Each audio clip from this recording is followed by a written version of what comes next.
estamos desarrollando un tablero de control.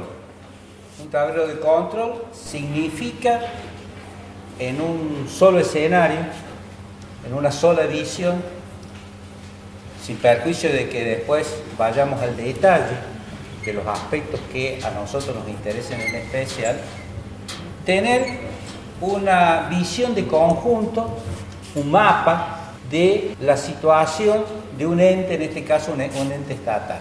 Cuando hablamos de un tablero de control, estamos hablando no solo de las cifras monetarias, el común denominador de todos los bienes, como decimos en el ámbito de la economía, sino también la gestión real, indicadores de gestión de producción, en este caso de producción pública.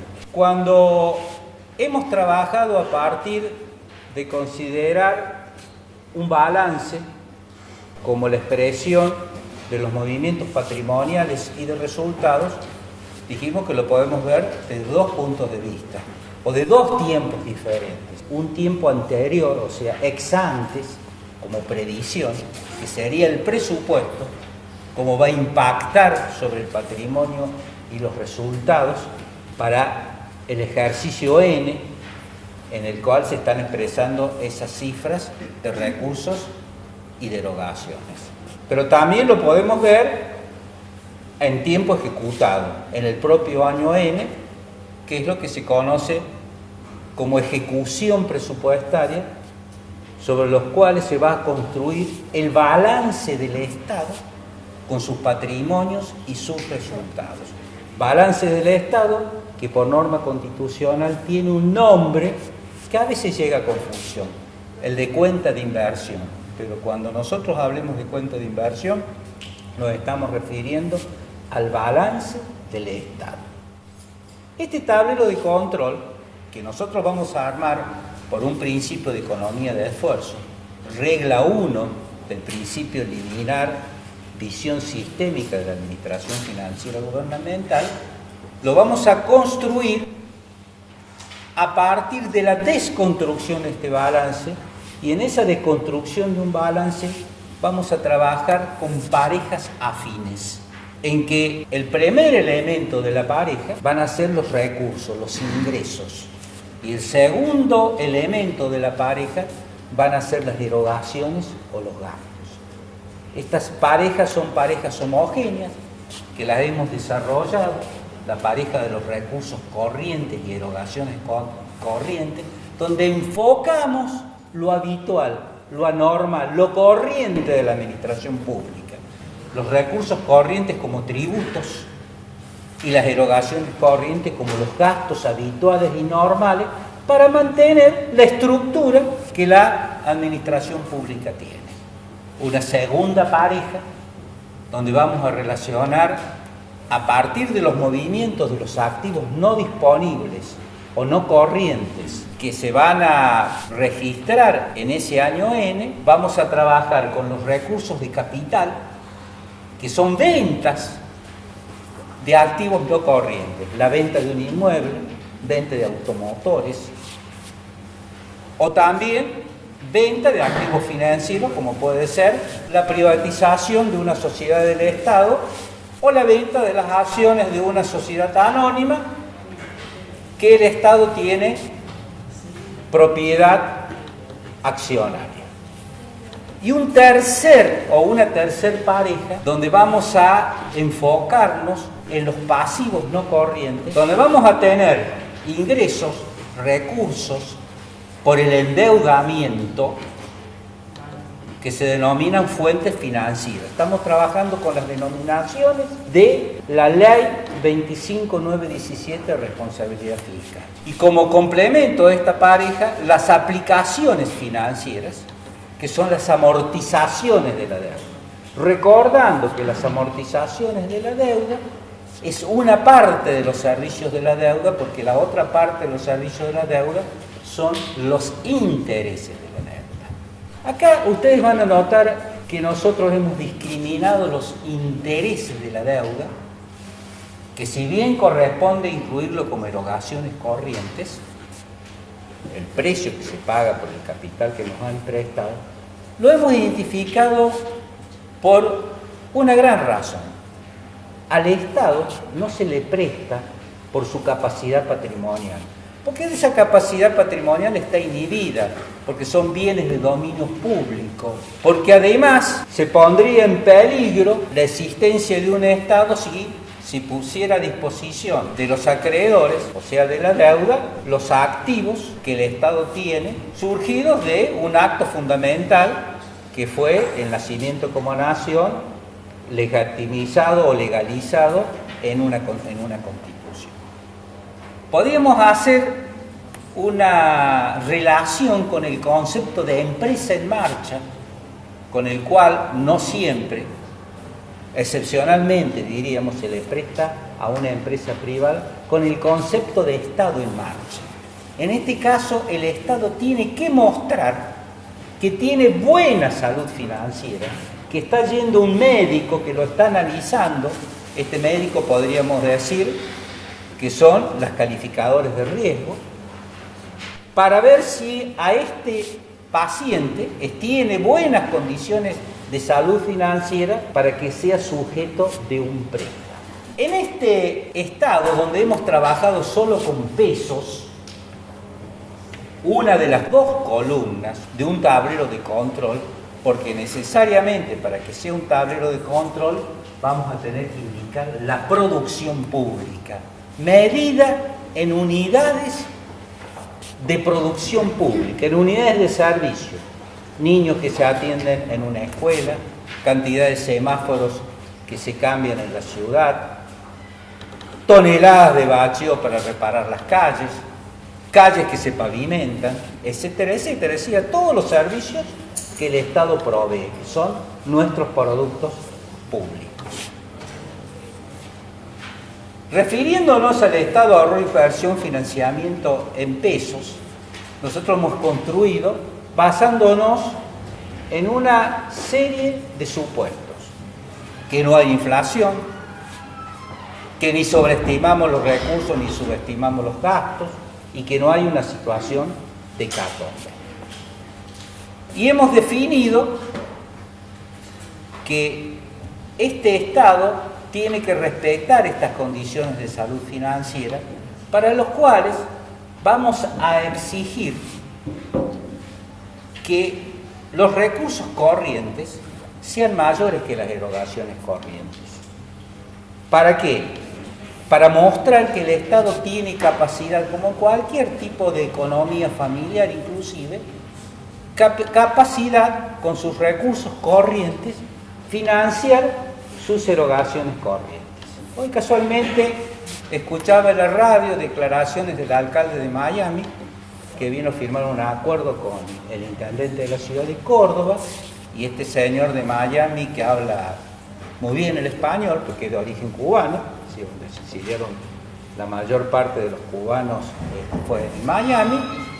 Él decía que hay que acostumbrarse a que hay que manejar el Estado como se maneja el patrimonio de una familia. Declaraciones de hoy en los medios de comunicación de Córdoba. Y esto no se explica por qué los recursos corrientes deben ser superiores a las erogaciones corrientes. En este escenario, nosotros hemos tomado el escenario más conservador, más prudente, digamos que a favor del acreedor, de mostrarle al acreedor que tenemos capacidad con los recursos corrientes y sus donaciones corrientes, pagar los intereses de la deuda. Esto es lógico. Cualquier ente que tiene capacidad de pagar los intereses de la deuda, seguramente, salvo que exista una situación de crack en los mercados financieros, va a conseguir por lo menos que se le represten fondos para mantener su estado de deuda.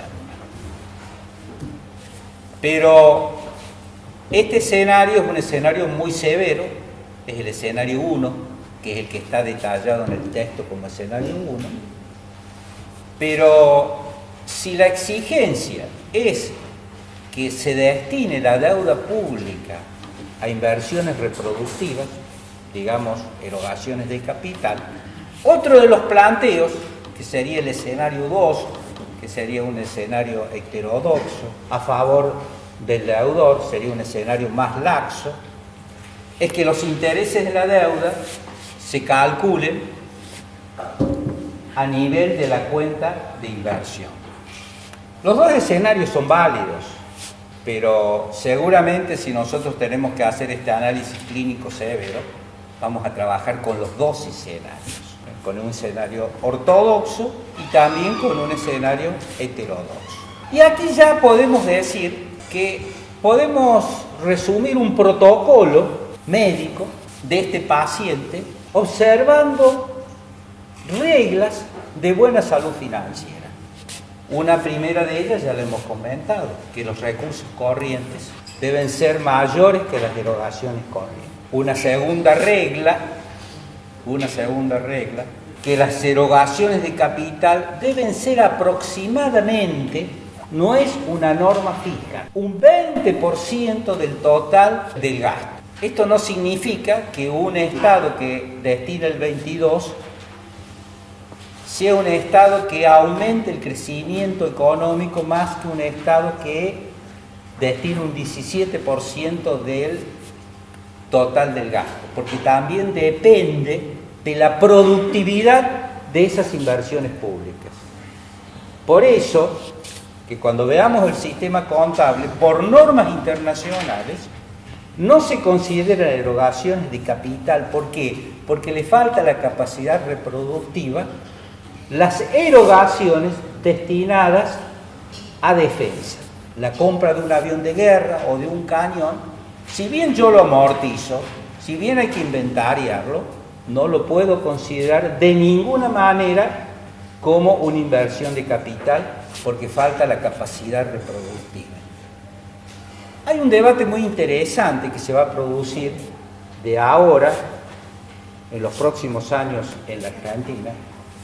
Yo ya les puedo decir cuál es el que va a ganar, que tiene mucho que ver con el fútbol. No el partido de fútbol que va a jugar dentro de un rato Argentina con Venezuela, sino la intención de Argentina con Uruguay y Paraguay de organizar el campeonato mundial para el año 1930. Eso es una inversión muy alta, que tiene una capacidad de repago muy reducida, hasta podría decir que tiene una rentabilidad negativa. Si nosotros pensamos que, por ejemplo, el Estadio Kempe, recién en los últimos años, a partir de una refuncionalización, ha comenzado a utilizarse, pero seguramente si quisiéramos pagar la amortización de ese estadio y todos los gastos que indirectamente realiza el Estado, no se pagarían con los ingresos que hoy tiene el estadio de fútbol, el Mundial de Córdoba. Y hay un debate, porque ya han surgido unas voces que dijeron, por favor no organicemos el Mundial para el año 30. Los países subdesarrollados que organizaron campeonatos de fútbol, Chile en el año 62, México, que eso sí estuvo muy bien porque salimos campeón del mundo con la mano de Dios de Maradona, esa es la excepción que confirma la regla. Brasil, el último mundial de fútbol, dejó grandes obras totalmente sin utilizar y una gran deuda. O sea, hay que determinar la capacidad de repago, la elegibilidad de las obras públicas. Seguramente estas voces que se alzan en contra, que se han alzado tímidamente, seguramente que el Mundial de Fútbol se va a hacer en el año 2030, por una decisión política más allá de la racionalidad económica mínima. Una segunda regla, una tercera regla, es que estas erogaciones de capital, si son financiadas y que corresponde que sean financiadas con deuda pública, ustedes dirán, bueno, si uno escucha por la radio o prende un televisor, se dice que cada vez que se toma deuda pública se compromete futuras generaciones. lo cual es cierto, pero depende si esa futura generación, la deuda pública se tomó para erogaciones corrientes o para erogaciones de capital. Sería la tercera medida de esa regla de buena salud financiera, que la deuda pública se destine a erogaciones de capital que tengan capacidad de repago ¿de qué? De las amortizaciones de la deuda y de los intereses de la deuda, porque si no, le estoy trasladando a una futura generación una deuda y no le estoy trasladando un activo equivalente que le permite pagar los servicios de esa deuda. Una cuarta regla de salud financiera es que sea una tasa de interés razonable. En realidad, la tasa de interés razonable va a estar dado por la bondad de todo este cuadro denominado Estado, ahorro, inversión, financiamiento. Estado, ahorro, inversión, financiamiento. ¿Qué es una tasa de interés aceptable? Señalamos que la tasa de interés aceptable es un piso, que es el bono del Tesoro de los Estados Unidos a largo plazo, que paga una tasa de interés del 2,5%, que neteado de la inflación de los Estados Unidos, una tasa de interés entre 1,1 y 1,5%. Una pequeña tasa de interés, pero es segura y es líquida en cualquier momento. ¿Cuál es la sobretasa sobre esta tasa de interés de los Estados Unidos? También en esto no hay una regla fija, pero se acepta que está entre 500 y 600 puntos. Como ustedes observan, hoy Argentina, que ha vuelto a contraer deuda en los mercados internacionales, está pagando a una tasa de interés de entre un 8 y un 8,5%. Está entre ese entorno de los 500 a 600 puntos, teniendo en cuenta que 500 puntos equivale a una sobretasa de 5%. ¿De dónde surge esta tasa de riesgo país? Bueno, existen las calificadoras de riesgo. De las 4 calificadoras de riesgo no es más cómodo tomarla de la banca Morgan porque es numérica. Las otras calificadoras de riesgo son alfabéticas.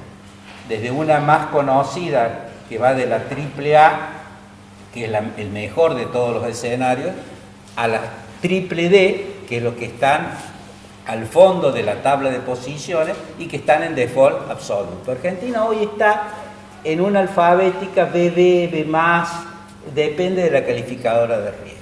Entonces Argentina podemos decir que está al límite de la tasa de interés. Ahora en esto hay que tener cuidado, hablamos de la tasa de interés de los mercados de capitales. Un alumno me preguntaba el otro día que había comprobado que en la provincia de Córdoba, ¿no?, lo había estado googleando, se estaba pagando un riesgo provincia, que es un riesgo nación, de 400 puntos. Bueno, puede ser que se consigan a tasas de interés más bajo, pero hay que ver si tienen condicionalidades o no esas tasas de interés. Por ejemplo, el Reino de España en los años 80 le prestó a la provincia de Córdoba fondos para construir hospitales públicos, por ejemplo, el Príncipe de Asturias. ¿A qué tasa de interés? Tasa de interés cero. ¿Cómo? Cero para la Argentina, pero que era un crédito condicionado, porque la construcción de esos hospitales lo tenían que hacer empresas españolas decididas en España, a un precio de cotización que yo no le puedo decir si era mayor o menor de una empresa constructora en la Argentina, pero estaba vinculado a ¿qué? A una política de negocios de los españoles de fortalecer sus empresas constructoras para evitar el paro, la desocupación en España y por supuesto para instalar empresas en el resto del mundo. Por eso que la tasa de interés era cero. Hay que tener cuidado, yo estoy hablando de la tasa de riesgo país cuando uno va a tomar fondos de libre disponibilidad. Esos fondos de libre disponibilidad, ¿cómo se toman? en los mercados internacionales, emitiendo bonos, y vienen la moneda, generalmente en dólares, que son de libre disponibilidad para el país. Inclusive los organismos internacionales, el Banco Mundial y el BID, los préstamos que dan a la Argentina no son de libre disponibilidad, son direccionados a determinados tipos de erogaciones, y que la selección de las empresas que van a ejecutar muchos de esos préstamos no son a través de la ley de contrataciones, como vamos a ver en las próximas clases, sino es en función de lo que se denomina una lista corta, una lista que entrega el Banco Mundial o el BID, y dice: de esta lista el país tiene que elegir estas empresas, además de los pagos que existen en consultoría. Por eso que hay que tener cuidado en la tasa de interés que nosotros estamos evaluando. Así tenemos 4 reglas de buena salud financiera. Pero no son las únicas. Vamos a ver que existen otras reglas exigidas por las leyes de responsabilidad fiscal.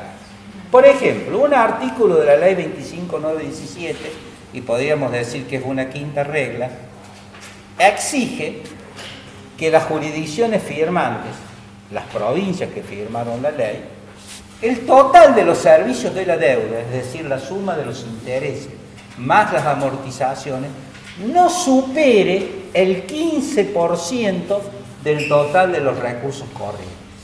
Ustedes ven aquí que este tope que se está poniendo tiene que ver con los ingresos habituales que son potestativos del Estado, potestades legales del Estado, potestades que tiene el Estado de compulsivamente captar riqueza a través de los tributos.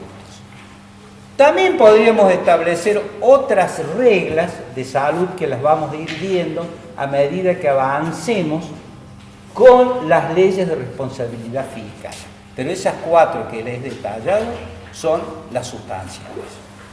También podríamos hacer un análisis aquí, en este estado de ahorro, inversión, financiamiento, donde vemos los movimientos arriba de la línea que son de imposición. El Estado impone, basado en la ley, basado en la teoría de la representación, división de poderes, impone cuánto se recauda y cuánto se gasta, ya sea en erogaciones corrientes, erogaciones de capital. Lo que sí no puedo imponer son los movimientos abajo de la línea, porque son de negociación. Yo necesito, como Estado, para que me presten a una tasa de interés razonable, mostrar la virtud de este estado de ahorro, inversión, financiamiento. También podemos decir que en las 3 tipos de cuentas, en la cuenta de ahorro, el principio rector es el del autofinanciamiento. Mejor dicho, que las erogaciones corrientes deben ser autofinanciadas por recursos corrientes. De ahí que nosotros señalamos ese primer principio de salud financiera, que creo que es el básico, de los 4 el básico. O sea, hay que partir, si este principio no se da, que los recursos corrientes sean mayores que las erogaciones corrientes, este estado seguramente ya hay que ponerlo en terapia intensiva. En cambio, las erogaciones de capital están cofinanciadas. ¿Por qué están cofinanciadas? Porque están cofinanciadas con el resultado económico, que tiene que ser positivo, porque si nosotros hablamos del reparto intergeneracional de la deuda, la generación presente también tiene que hacer algún sacrificio. El sacrificio es que exista ahorro, que es el resultado económico positivo o ahorro. Erogaciones de capital, insistimos, cofinanciamiento con ahorro más recursos de capital, que aquí podemos decir que es otra regla de buena salud financiera que está en la ley 25.917, que exige que las ventas de activos públicos sean destinadas a un activo público equivalente y o a saldar deuda pública. Ustedes, futuros contadores, lo entienden perfectamente. Es que el patrimonio neto no se modifique, porque los recursos de capital, la venta de un activo, lo voy a destinar a la compra de otro activo y o a disminuir el pasivo. Esta es una regla de salud financiera, podríamos decir complementaria, que está en la ley 25.917.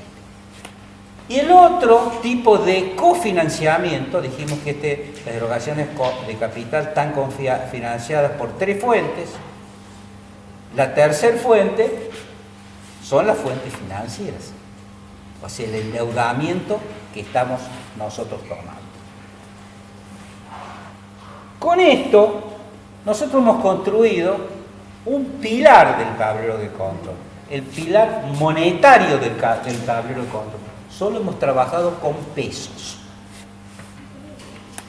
Recuerden ustedes que planteamos en la primera clase un estado de situación donde las necesidades de financiamiento eran negativas, o sea, no nos cerraba este cuadro. ¿Y qué dijimos nosotros?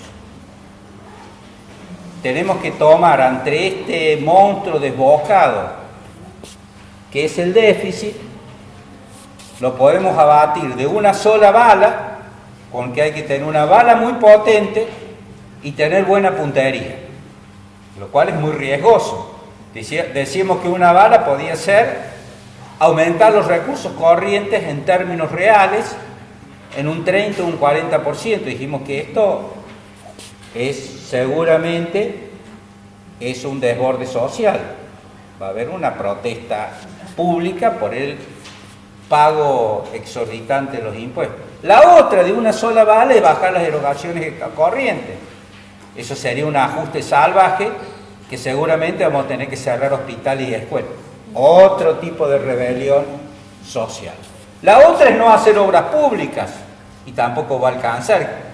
Que esto en general lo que ha sucedido en la Argentina en las últimas décadas, por eso que se habla de la baja productividad de la economía argentina, porque ha habido poca inversión, no solo estatal, poca inversión pública, y además si la inversión estatal ha estado destinada a infraestructura de baja rentabilidad, por ejemplo los estadios mundiales, o con una biblioteca nacional demora 50 años en terminar, u obras monstruosas que no se hacen en el momento adecuado, no se sigue el programa. Ustedes van a ver, si nosotros hacemos un paseo, un tour por la ciudad de Córdoba, yo les puedo dar 3 obras en la ciudad de Córdoba que están paradas hace mucho tiempo.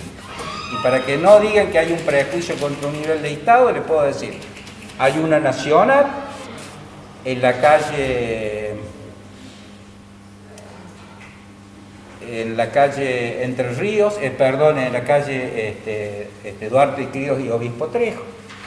Hay una obra provincial aquí detrás en barrio Jardín Espinosa, que se iba a hacer un centro cívico, y hay otra obra municipal que está abandonada, que va a ser, dice en algún momento, para un consejo deliberante en la costanera del río.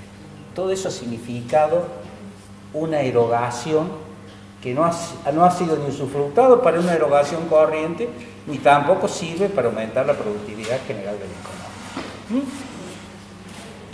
Esta tendencia de una sola bala, o este criterio, esta estrategia de una sola bala, decimos que es muy difícil. ¿Y qué hicimos para que las necesidades de financiamiento nos dé a cero? Trabajamos aumentando los recursos de corriente, pero no haciendo un impuestazo, bajando las erogaciones corrientes, pero no tanto, tratando de aumentar los recursos de capital. Fíjense, cuando ustedes los recursos de capital lo aumentan en forma excesiva, ¿no es cierto?, están utilizando recursos de capital posiblemente para erogaciones corrientes. Esto es lo que sucedió entre el año 90 y el año 95, el Estado Nacional se financió con la venta de activos públicos a través de las privatizaciones que no fueron destinadas ni a pagar deuda ni a erogaciones de capital. Pero este criterio es un criterio de carácter monetario, que nosotros podemos dar la instrucción para que se rebajen las partidas y se aumenten las erogaciones a través de un porcentaje. Esto es lo que se denomina tradicionalmente el criterio incremental en materia presupuestaria. Decido bajar de gasto a todas las reparticiones un 10%. Pero entiendan que este criterio incremental es irracional, es injusto. La repartición que ha sido eficiente le bajo un 10% y lo pongo en problema. Y lo que son ineficientes en un 30 o 40%, le bajo el 10, todavía tiene un 20% más de hándicap para seguir despilfarrando.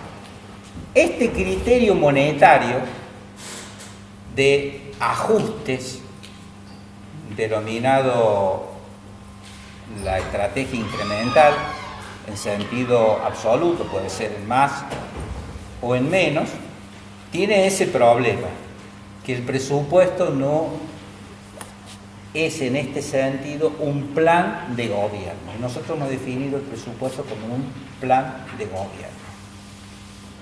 Y la mejor forma de administrar un presupuesto desde esta óptica integral, que lo hemos visto cuando estudiamos los 5 principios liminares, es relacionar las partidas presupuestarias en pesos con la producción pública.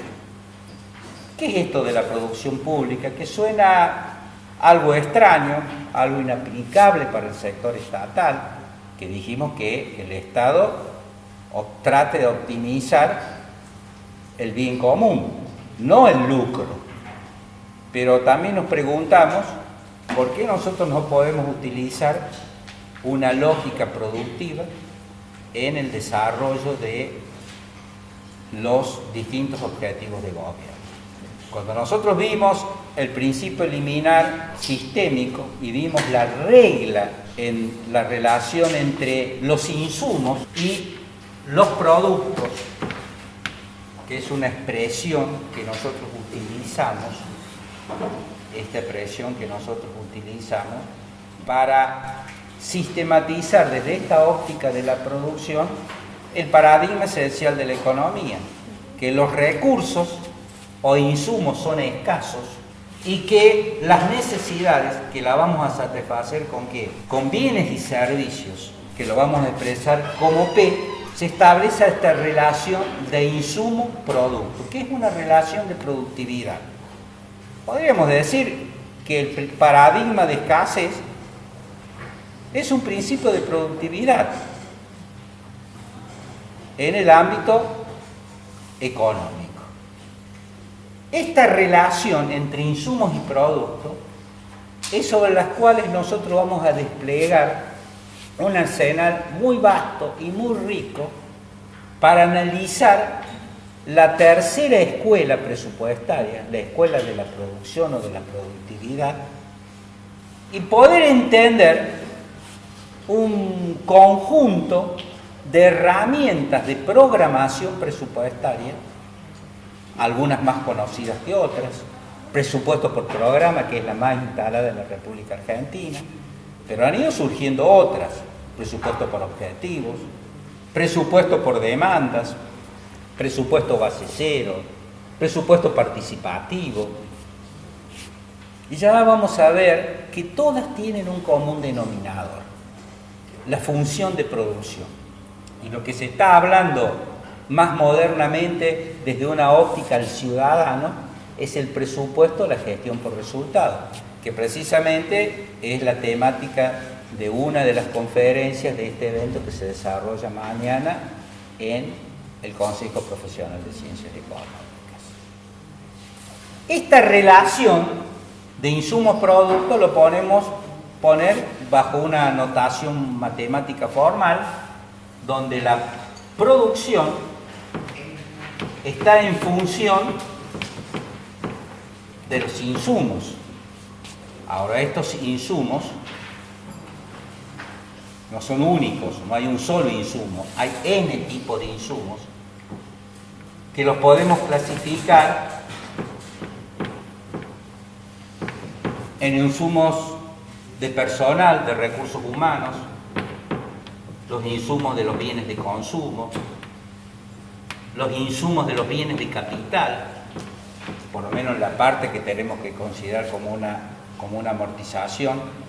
Este desarrollo en general tiene que ver con uno de los clasificadores y todo está relacionado con todo, por esto esta visión sistémica, con los clasificadores por objeto del gasto, que es uno de los clasificadores tradicionales en materia presupuestaria.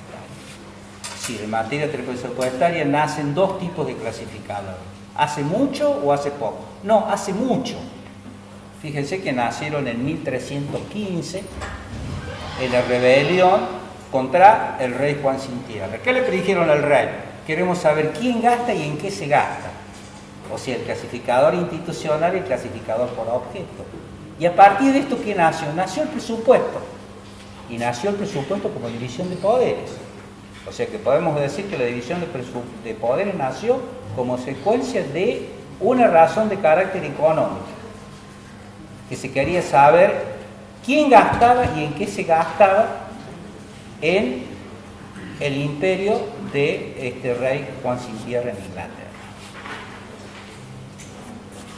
Esta expresión que nosotros vamos a ver aquí está relacionada con lo que se denomina el esquema del significado de la programación presupuestaria. Esto que vemos muy simple está relacionado con el esquema del significado de la programación presupuestaria, que es mucho más complejo que este cuadro, porque en este esquema nosotros, para que estos insumos se transformen en productos finales que van a satisfacer necesidades públicas, tenemos que utilizar técnicas de transformación o de producción.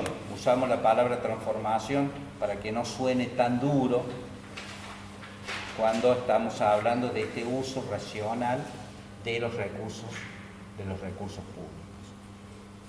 Técnicas de transformación que deberá depender del tipo de producto público. Fíjense que el Estado, en cualquiera de sus niveles, en cuanto a sus finalidades, es mucho más complejo que una gran multinacional que tiene generalmente un producto central.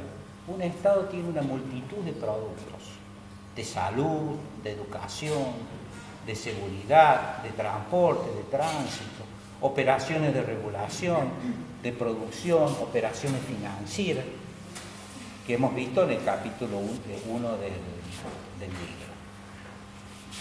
Estas técnicas de transformación van a depender del tipo de producto. A modo de ejemplo, en materia de salud, por eso que la función de producción es interdisciplinaria. Lo que hacemos los profesionales de ciencias económicas, le damos un formato, las ordenamos y le damos una expresión monetaria. Pero una función de producción de salud tiene que relacionarse con la tipología del servicio de salud que se va a prestar. Y seguramente también va a haber una evaluación que también es una evaluación humana, pero que también es una evaluación que tiene un sentido económico. Por ejemplo, en materia de salud, voy a tener que utilizar medidas de salud solo curativas o tal vez por una razón humanista y por una razón económica que me conviene medidas de tipo preventivo. Hoy conviene una campaña de salud, por ejemplo, para prevenir determinados tipos de cáncer, cáncer de próstata, de mama, de colon, etcétera, etcétera, que en la prevención sale muchísimas veces más barato que un enfermo en un hospital público que hay que hacer un tratamiento de carácter oncológico. Este es el sentido de la salud preventiva. En materia educativa lo mismo.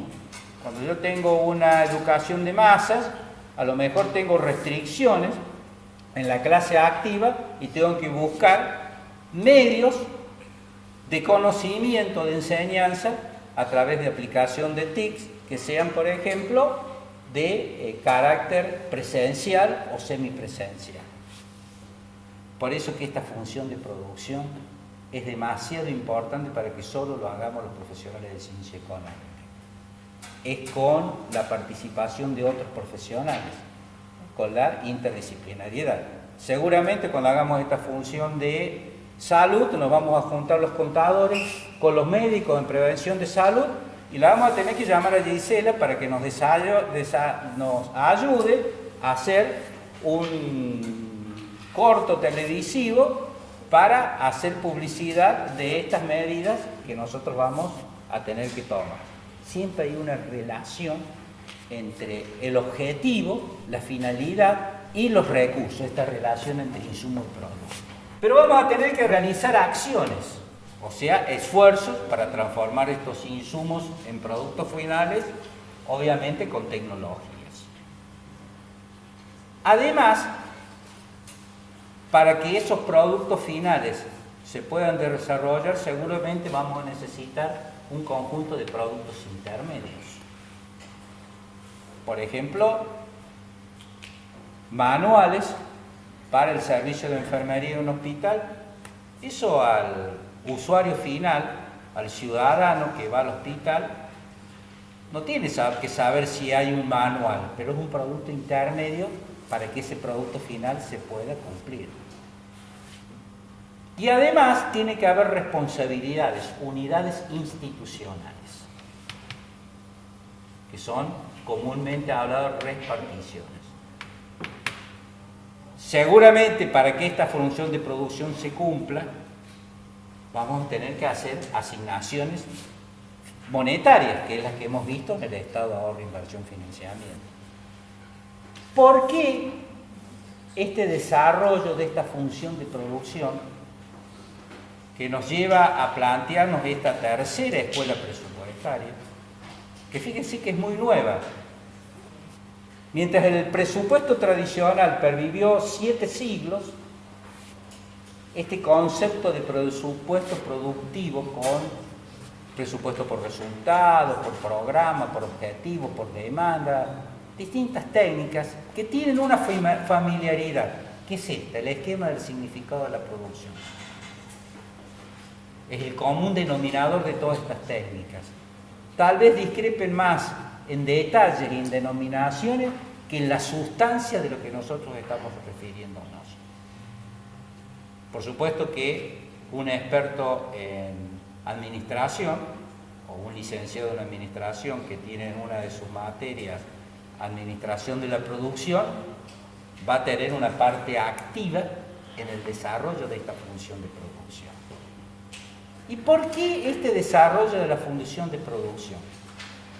Con un conjunto de técnicas que están en sus albores, nacieron a principios de la década del 50, cuando las demandas públicas se hicieron más importantes. Calculen en la última década, con este tema del conocimiento, de la información, la difusión de la producción, de la información, el acceso a la información, las demandas públicas están más controladas por el ciudadano común. Porque ustedes vieron que cuando nosotros llevamos a cero para que nos cierre este balance preventivo, aumentamos recursos, bajamos gastos, es decir, atacamos el monstruo déficit con varias balas.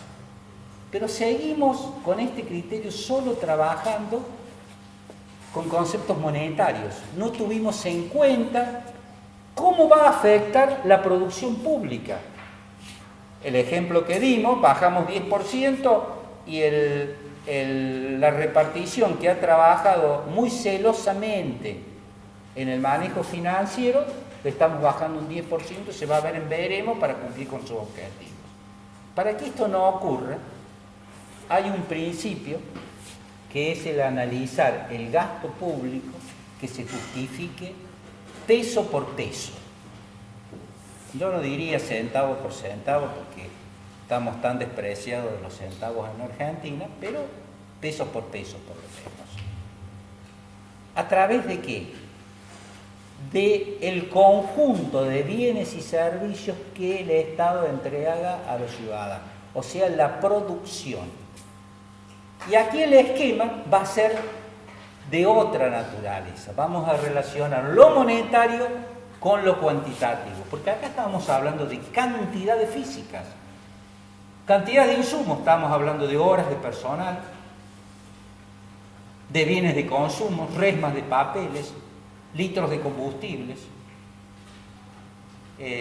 kilowatts hora, horas de limpieza, horas de mantenimiento, cantidad de vehículos que vamos a tener que contar para este objetivo concreto, que es un producto. Estamos hablando de uno de los N objetivos concretos que tiene el Estado. En este caso nos estamos centrando en el ejemplo de un servicio de un hospital público. Y nos va a servir para que a partir de que bajemos peso por peso las erogaciones, los tributos no, los tributos se va, como es puramente monetario, eso los organismos fiscales nos van a decir, sobre todo la AFIP, la posibilidad de aumentar la recaudación con un nuevo impuesto y o una nueva evaluación de las bases fiscales y o aumentar una alícuota y o aumentar la eficiencia del organismo de recaudación. Pero en materia de gastos tenemos que relacionar los pesos con la producción. Vamos a ver la técnica del presupuesto por programas. En realidad lo hemos visto con este esquema. Esto es un presupuesto por programas. Leyendo este cuadro podemos decir que un presupuesto por programas contiene un objetivo concreto. La palabra objetivo concreto es la palabra clave del presupuesto por programa, con el cual brindamos un conjunto de servicios, de bienes y servicios a la sociedad, llamado producto, realizando una combinación armónica, inteligente, de los insumos, que pueden ser insumos reales y monetarios, utilizando técnicas de producción o técnicas de transformación a través de un conjunto de acciones de responsabilidad de distintas unidades institucionales. Esto es un presupuesto por programa, lo que estamos leyendo en este cuadro. Entonces vamos a analizar pesos por pesos, pero vamos a hacer una identificación de tres familias de programas. De tres familias de programas. Familias, ¿por qué? Porque el Estado tiene N programas. Primera advertencia. Un programa no equivale a una institución, a una repartición, a una dirección. Una dirección o una repartición puede tener uno o más programas. Puede tener 3, 4, 5 programas. Lo que no puede tener es 0 programas, porque si no tiene 0 programas, o si tiene 0 programas, es porque no tiene objetivos concretos. Y si no tiene objetivos concretos, mejor cerrar esa repartición pública. O darle un objetivo concreto, o transformarlo. Por eso que la programación presupuestaria, aparte de ser interdisciplinaria, donde intervienen contadores, médicos, educadores, si es en un programa de seguridad, expertos en seguridad, si es un programa en turismo, serán expertos en turismo social, por ejemplo. Es también modernizante, porque obliga en el buen sentido de la modernidad, ayuda a los cambios. Y además, una programación por programa es descentralizante. ¿Por qué? Porque si yo quiero analizar peso por peso, no lo puedo hacer desde una oficina central de presupuesto, desde una cúpula. Tengo que tentar para que en la base de la burocracia se discutan estos objetivos concretos para mejorar la eficiencia. Por eso es descentralizante y participativo. Fíjense las virtudes que tiene la programación presupuestaria, que debería o es deseable en un Estado donde la comunidad lo acusa de que es un monstruo centralizante y poco eficiente. Este es el sentido de la programación presupuestaria. Entonces existen N programas. ¿Cuántos programas existen a nivel nacional? No sé, deben existir 500, 600 programas. ¿Dónde lo vamos a ver? En el presupuesto anual. Vamos a determinar en el programa y qué institución es responsable. Pero dijimos que de esos cientos de programas vamos a establecer 3 grandes familias. Una primer gran familia son la de los programas con énfasis en consumo, que son los programas que van a satisfacer esas necesidades habituales, anormales de la población, de acuerdo a su estructura. ¿Por qué ponemos énfasis? Cuando uno pone énfasis es porque está poniéndole un acento, una notoriedad a algún aspecto que nos interesa. Hablamos de énfasis en consumo, pero no significa que la estructura de gasto de ese programa solo sea de consumo, que no se acumula, que no se hace un inventario. Porque este énfasis en consumo, un programa con énfasis en consumo, un programa hospitalario, ¿qué va a necesitar? Tener un edificio hospitalario, tener herramental hospitalario, quirófano, tener ambulancias, y esos son bienes de capital. Pero el énfasis en el consumo está dado en el destino final, en el objetivo del gasto. Vamos a tener programas, segunda gran familia, con énfasis en capital, que son aquellos programas donde podríamos decir que hay una séptima medida de salud financiera, que en realidad es un corolario de una de las 4 anteriores, que se evalúen los proyectos de inversiones públicas a través de un sistema institucional de evaluación de inversiones públicas. Y si se hace el Mundial de Fútbol del año 30, que se le diga a la sociedad que esas obras que se van a hacer la van a pagar o la van a terminar pagando seguramente los nietos, los bisnietos de ustedes. La van a tener que pagar varias generaciones. ¿Por qué? Por su escasa productividad. Fíjense que yo lo que le estoy diciendo no es una barbaridad. En un momento se pensó, cuando fracasaba el Mundial de Brasil, la FIFA pensó, creo que con más que todo con un interés no santo, de no hacer más mundiales en distintos países, buscar un lugar, un país, una isla, hacer una gran estructura deportiva para que se hagan los mundiales de fútbol, las olimpiadas, etcétera, etcétera, para poder amortizar todos los gastos. Eso, por supuesto, fue un proyecto quimérico, pero en algún momento se pensó. Estos programas con énfasis en capital es la segunda familia de programas, y una tercera familia es los programas con énfasis en financiamiento, que son los de deuda pública. Las 2 primeras familias expresan cantidades, están medidas en unidades físicas de insumos, de productos intermedios y de productos finales. Son cuantitativas. En cambio, los programas que dan énfasis en financiamiento, no cuantifico porque es el dinero puro, es el dinero propio. Es una unidad de medida formal de todos los bienes, bueno, lo conocemos, principio básico de la teoría monetaria. Está en pesos. Cada uno de estos programas, de cada una de estas familias, se relacionan con las 3 cuentas del estado de ahorro, inversión, financiamiento. Los programas con énfasis en consumo, con las erogaciones corrientes, con las erogaciones en capital, los programas con énfasis en capital, y con las aplicaciones financieras, los programas con énfasis en financiamiento, que tienen 2 estructuras, lo referido a intereses y lo referido a amortización. En este caso, no puedo hablar de una relación simétrica absoluta, porque los programas con énfasis en intereses están vinculados con el rubro intereses, con esa distinción que hicimos de los intereses en el estado de ahorro, inversión, financiamiento, precisamente para mostrar este concepto de la capacidad del Estado en pagar el financiamiento de la deuda. Pero cuidado, no digamos que el estado de ahorro, inversión, financiamiento es solo para demostrar la capacidad que tenemos para que nos presten fondos.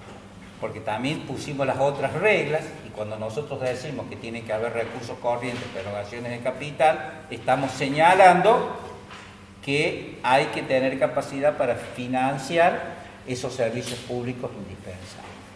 Con esta relación que hicimos entre cantidades y pesos, hemos armado ¿qué? Un tablero de control del Estado. Y este tablero de control del Estado enriquece el análisis del presupuesto público. En más lo vamos a discutir si hay más plata o menos plata para salud y para educación. Solo eso no vamos a discutir. Vamos a ir a discutir programa por programa. Porque a este programa le estamos bajando fondos, no está poniendo en peligro la prestación de la producción pública. Esto es la pregunta que nos vamos a hacer. Por eso que la programación presupuestaria induce a la racionalidad del gasto público. Y a lo mejor a un hospital le estamos bajando un 10% para el programa de atención de vacunación, y eso va a incitar ¿a qué? ¿A que vacunemos el 10% menos de chicos? No, porque tenemos que vacunar todo el universo, a buscar alternativas de eficiencia para poder vacunar a ese universo de chicos con menos dinero.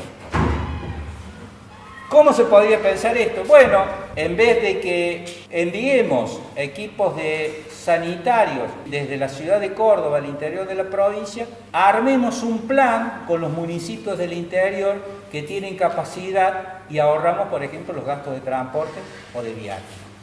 Este concepto es lo que induce otra de las técnicas que en realidad sirve conceptualmente, pero no es fácil aplicarlo, realmente nunca se aplicó, que es la técnica de presupuesto base cero. El presupuesto base cero plantea arrancar desde cero, analizar gasto por gasto desde cero. Ya vamos a ver que esto que teóricamente es bueno, después en la realidad no es fácil de aplicar. Pero con esto hemos visto un tablero de control donde podemos decir, y esta es la tapa del presupuesto público. Y podemos relacionarlo, pensemos a lo mejor si algunos de ustedes están en una localidad pequeña y necesitan hacer una modernización del presupuesto, pueden hacer este tablero de control con un Excel. Y cada vez que van abriendo las partidas de erogaciones corrientes, ver qué programas presupuestarios están relacionados y cuál es el diseño de esta función de producción. En esto es una tendencia, es una cultura permanente, no es algo mágico, es un gran esfuerzo en la administración de ir diseñando este sistema de programación presupuestaria. Sí, te escucho. Me perdí porque en el tablero de control los intereses no se consideran como en el esquema de ahorro, inversión, financiamiento en los corrientes. Los intereses son erogaciones corrientes, porque el interés, macroeconomía, el interés es un precio que vos pagas por un dinero que te prestan. Vos vas a un banco, pedís un préstamo y estás pagando un interés, un precio. Ese interés es un gasto corriente. En cambio, la deuda que vos tomás es un pasivo, que vos, si tomás una decisión racional, que es lo que nosotros planteamos, es que estos pasivos estén destinados a erogaciones de capital con capacidad de repago, a una tasa de interés razonable. Claro, entiendo por qué está en el esquema, de acuerdo al escenario que usamos ahí, pero no entiendo por qué en el panel de control, cuál es la función de ponerlo en la parte de financiamiento, en la parte que hizo Arcomedes. No, porque cada una de estas cuentas está relacionada con una de las tres familias de programas. Nosotros dijimos que la familia de programas con énfasis en consumo se relaciona con las erogaciones corrientes, que son esos programas. Posiblemente hacer presupuestos por programa con énfasis en capital sean trasladar de los diseños de ingeniería a una formalidad en la denominación o en la expresión desde el punto de vista de la técnica presupuestaria. Y por último hay otra tercera familia con énfasis en financiamiento, que es puro financiero, que es puro monetario. Yo decía que como una regla, cada tipo de programas se corresponde, o cada familia de programas se corresponde a erogaciones de corriente, erogaciones de capital, pero los programas con EFE financiamiento, esa simetría no se da en absoluto porque tiene esa apertura. Para las amortizaciones financieras sí, pero para los intereses los voy a relacionar ahí es la excepción que confirma la regla. Si cuando uno quiere justificar una excepción, dice eso, la excepción que confirma la regla. ¿No es cierto? Una persona que es muy buena, que ahora se porta mal, ¿qué se dice? Que es la excepción que confirma la regla. O al revés, es muy malo y hace algo bueno, es una excepción que confirma la regla. En este caso, sirve como ejemplo. Y ustedes ven aquí cómo hemos armado un tablero de control. El concepto de tablero de control que se utiliza en la empresa privada y en el Estado, pero con estas virtudes. Lo hemos hecho con la información que existe en el Estado. ¿Y esto va a qué? Que ha habido alguna tendencia, algunas experiencias ruinosas de tratar de importar tableros de control de empresas privadas al sector público. Y esas adaptaciones han sido tremendas, tremendamente negativas, ¿no? No sé en qué hora estamos ya. O sea, 15 minutos todavía. Bueno, vamos a aprovechar estos minutos que faltan para hacer una introducción sobre estas medidas de salud financiera que estamos hablando. Son medidas de autorresponsabilidad, de sentido común. Nosotros no hemos hablado todavía de leyes, pero la autorresponsabilidad ha demostrado en el mundo y en nuestro país que no es algo que abunde, sobre todo porque el Estado es un ente cuya existencia no tiene límite de tiempo, donde no hay una rentabilidad que se mida tan exactamente como una empresa privada, no hay un fracaso, un éxito tan determinado como la empresa privada, no se puede presentar en quiebra el Estado. Entonces suele haber una actitud en algunos casos laxa o blanda en la administración de los recursos que son de la sociedad. Que la sociedad le da un mandato por un tiempo en la democracia para que fulano sultano maneja los recursos públicos. Como esto ha demostrado no ser efectivo, se han establecido lo que se denominan normas de responsabilidad fiscal. Una especie de códigos para ponerle límites al soberano. Es como se dice vulgarmente, ponerle límites al soberano a través de la ley. En el caso de Argentina, sector público nacional, después vamos a ver cómo opera en las provincias. A partir de los años 90 se han establecido distintas leyes de responsabilidad fiscal. En realidad se han aprobado 4 leyes de responsabilidad fiscal y seguramente el 15 de septiembre vamos a conocer un proyecto de una 5ª ley. Todas estas leyes han ido increciendo en el sentido de ir imponiendo cada vez normas más severas. La primera ley es la ley 2456. La ley 2456 trata de que este barco, que es el barco de las finanzas públicas, no vaya a la deriva, por lo menos cuando esté en puerto.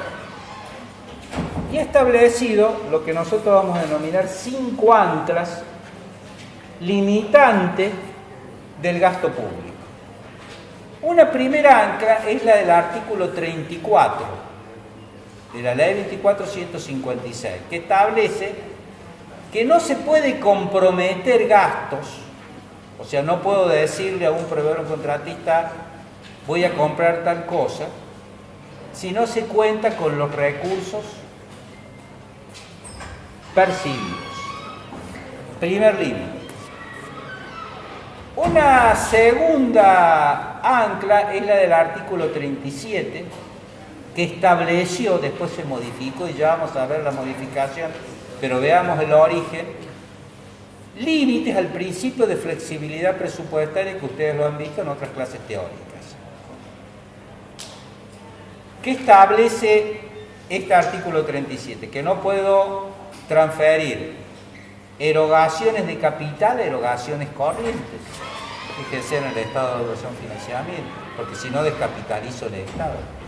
No puedo cambiar entre finalidades, que es otro de los clasificadores modernos, que es el clasificador que le interesa al ciudadano.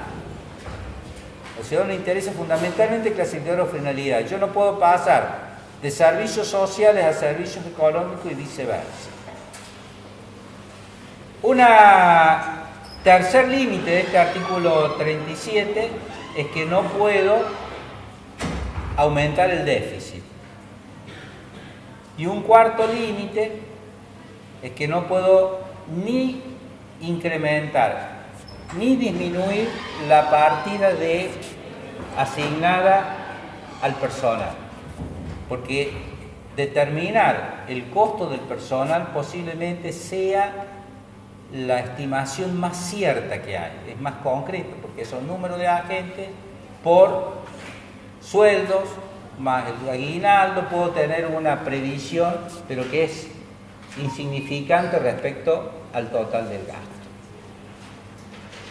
La tercera ancla es la del artículo 42, que también después se modifica, pero originalmente decía que al cierre del ejercicio,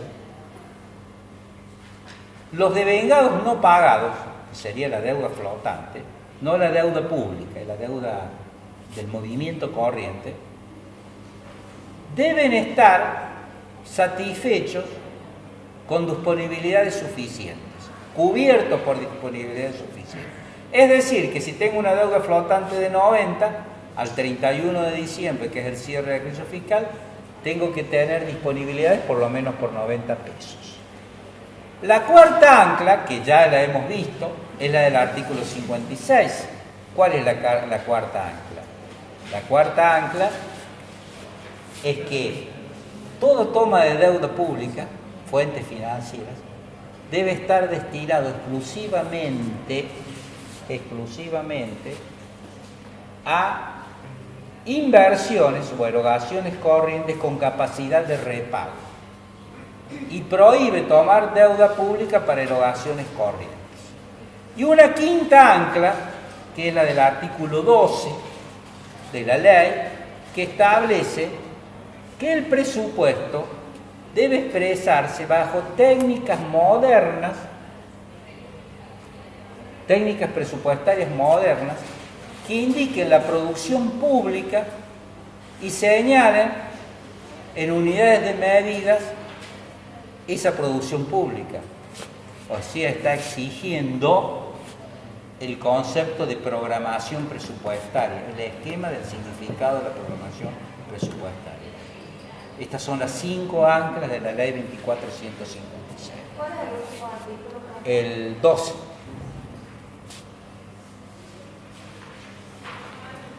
Esta situación se pudo mantener durante varios años, por lo que yo les señalé en un momento de la clase. Los altos ingresos de recursos de capital de privatizaciones, que fueron destinados fundamentalmente a erogaciones corrientes. A partir del año 95 se produce un cimbrón internacional con el efecto tequila. Cae la economía mexicana, todos decían que la economía mexicana es una maravilla, pues cuanto más se habla de la maravilla de la economía de un país, seguramente que se viene una crisis. Solo un economista desconocido, un argentino llamado Guillermo Calvo, anticipó 48 horas que México se caía a pedazos. Paso el aviso de Guillermo Calvo porque en la jornada de finanzas públicas que se van a realizar ahora en septiembre, va a ser el invitado de honor, va a ser designado doctor honoris causa de la Universidad Nacional de Córdoba y va a dar una exposición magistral. Ahí empezaron problemas en las cuentas argentinas y en el año 1998 se aprueba la ley Capicúa. Capicúa porque es la ley 25152. ¿Qué pretendía esta ley Capicúa? Por un lado estableció algunas herramientas que tampoco se cumplieron nunca. El fondo anticrisis, el tema de pagos, reconocimiento por mayor productividad de los agentes públicos. Otra cuestión novedosa que son los contratos de rendimiento, mejor transparencia en las cuentas públicas. Pero ¿qué decía en el año 98? Que para los próximos 5 años, o sea, 99, 2000, 2001 y 2002, para los próximos 4 años, el déficit fiscal, este resultado financiero que era muy alto, tenía que ir disminuyendo en relación al PBI, lo que se mide en relación al PBI. Estaba sostenida porque por la convertibilidad, el 1 a 1, no se quería salir de la convertibilidad. Las cosas siguieron en mal y en el año 2001 vuelve el padre de la convertibilidad Cavallo y dice: vamos a seguir con la convertibilidad. La única forma de salvar la convertibilidad es bajar los costos en Argentina y otros los costos del Estado. Y se sanciona la ley 25.453, que es de déficit cero. ¿Qué decía esta ley? Que antes, fíjense la gravedad de la situación, que antes de todo pago estatal, por eso que hay un escenario que es el escenario 2, que no le pido que lo vean, pero ahí vino lo del escenario 2 en el libro, uno de los 2 escenarios que no hay que estudiar, que priorizaba con los recursos corrientes, había corralón, corralito, etcétera, etcétera, el pago de los servicios de la deuda. Y para que las cuentas públicas también equilibraran en convertibilidad, se aprueba una reducción de las remuneraciones del personal. Hay una reducción de los sueldos del personal público. Esto duró pocos meses porque la ley se aprobó a mediados del año 2001 y a fin del 2001 el país fue un pandemonio, ¿no es cierto? Fue una de las grandes crisis, o tal vez la crisis económica más grande y social de la Argentina desde 1810. Tenemos entonces 3 leyes de responsabilidad fiscal. Después de este gran desorden del caos, se arregla con los acreedores externos, etcétera, etcétera. En el año 2005 se sanciona la ley 25.917 de responsabilidad fiscal federal, porque las provincias, casi todas las provincias argentinas, se adhirieron a esta ley. Respecto a las limitaciones o requisitos de esta ley, lo vamos a ver en la próxima clase. Les quiero aclarar que ojalá que gane Argentina, porque si no es mala leche, todavía pierde Argentina y va a decir, bueno, esto es que el profesor no quiere que Argentina vaya a Rusia para no gastar plata por el 2030.